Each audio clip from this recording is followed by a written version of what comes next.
देखा आधार कार्ड छोड़ो भाई ओ छोड़ो बेटा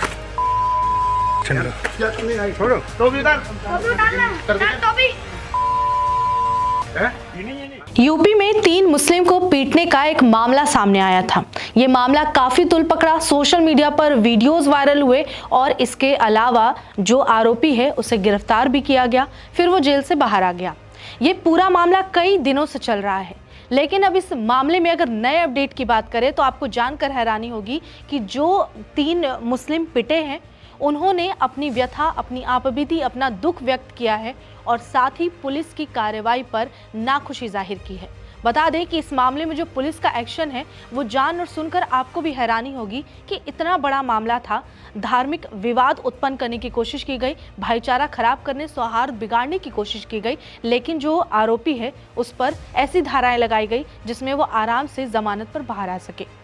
इसी बारे में आज हम पूरी बातचीत करेंगे और डिटेल में बताएंगे। इसके अलावा जो आरोपी है उसके बारे में और भी कई जानकारी सामने आई है, इस पर भी बात करेंगे। आप देख रहे हैं हमारा खास शो जवाब दो और मैं हूं आपके साथ निशा कश्यप।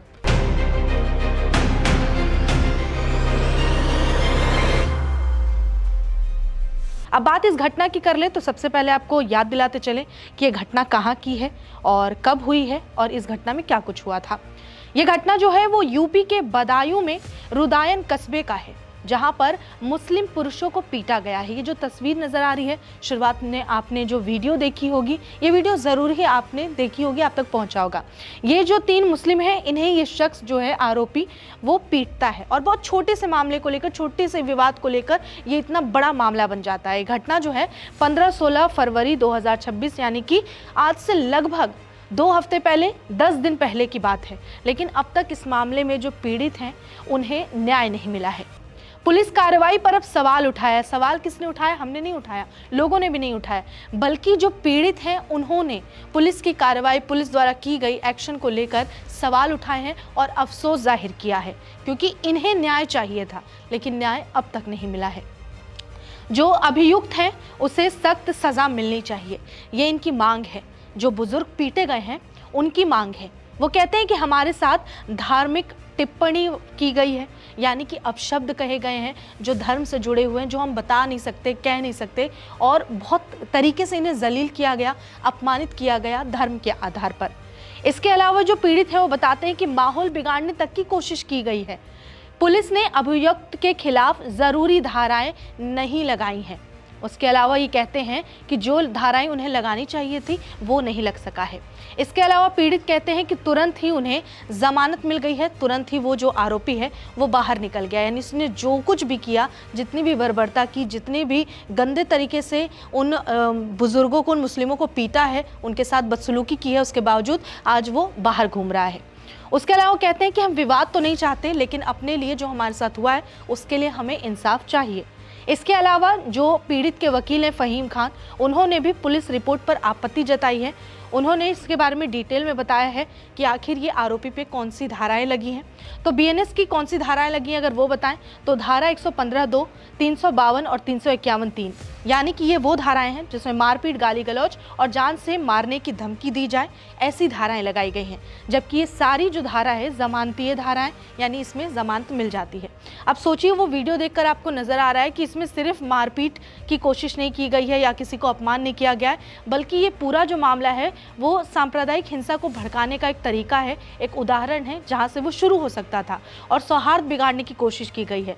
अब जो पीड़ित हैं, ये जो मुस्लिम बुजुर्ग जिन्हें पीटा गया, बाकी 2 तो कैमरे के सामने आकर मीडिया से बातचीत करके अपनी व्यथा नहीं बता पा रहे हैं, लेकिन जो बुजुर्ग हैं जिन्हें पीटा गया है, उन्होंने ये साफ साफ कहा है कि जो करने की कोशिश इस आरोपी ने की थी उस हिसाब से पुलिस ने वो एक्शन नहीं लिया है और इस बात का हमें अफसोस है कि हमें न्याय नहीं मिलता दिख रहा है। अब पीड़ित कौन कौन है और क्या करने गए थे उसकी बात करें तो जो पीड़ित है अब्दुल सलाम, वो मजदूरी करते हैं, यानी ये बुजुर्ग। इसके अलावा ये चंदा एकत्रित करने रुदायन गए हुए थे, उस दौरान की ये घटना है। उनके साथ ही जो है वो आरिफ और जावेद थे। ये सारे जो तीनों हैं वो मजदूर हैं। अब सोचिए कि मजदूर कितना कमाता होगा, क्या कमाता होगा, कैसी फैमिली होगी। उसके बावजूद अगर ये काफ़ी दिनों तक चुप रहे अपने साथ हुई इस घटना के बावजूद भी, तो इस वजह से क्योंकि ये छोटी सी फैमिली से आते थे, इनके पास ना तो कोई सपोर्ट था, इन्हें डर था कि कहीं इनके साथ जब पब्लिकली ऐसा हो रहा है तो कहीं पीठ पीछे इससे ज़्यादा बुरा ना हो, इनकी फैमिली को टारगेट ना किया जाए। इस डर से इन पीड़ितों ने कई दिनों तक चुप रहना बेहतर समझा।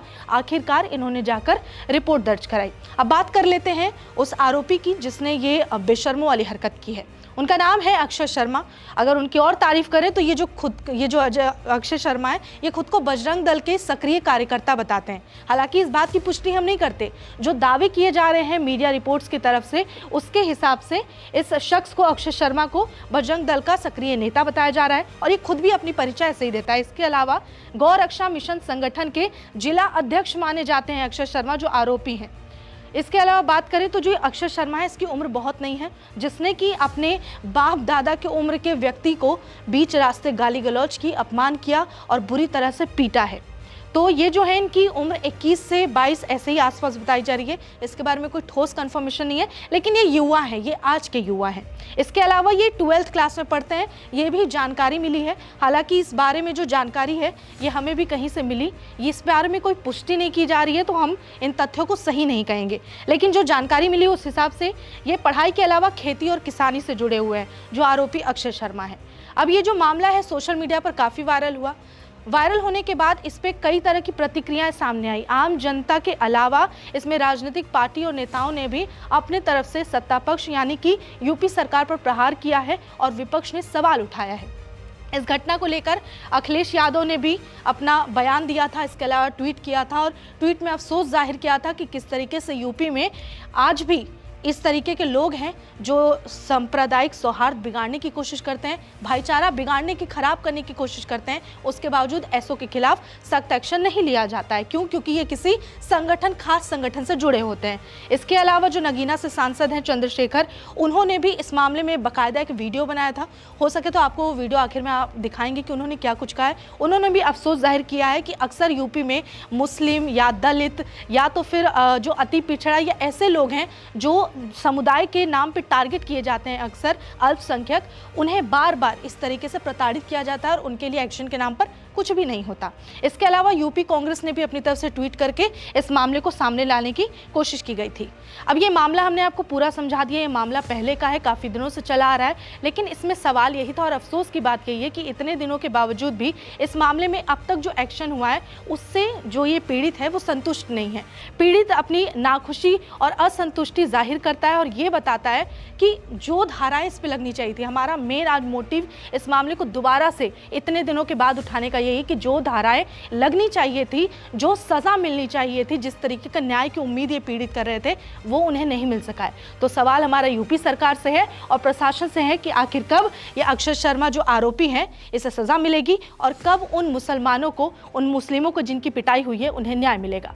16 सोमवार के दिन हम रुदान गए थे मदरसे के चंदे के लिए।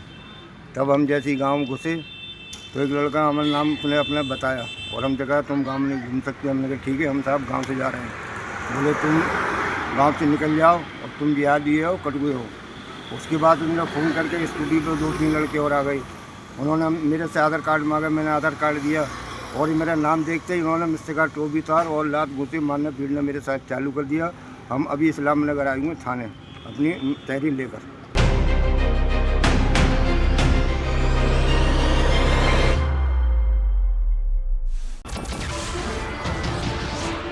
नमस्कार, मैं हूं मानक गुप्ता। अगर आपको हमारा ये वीडियो पसंद आया हो तो इसे लाइक और शेयर जरूर करें और हाँ, हमें सब्सक्राइब और फॉलो करना ना भूलें ताकि आप देश और दुनिया की कोई खबर मिस ना करें। तो जुड़े रहिए हमारे साथ और देखते रहिए News 24।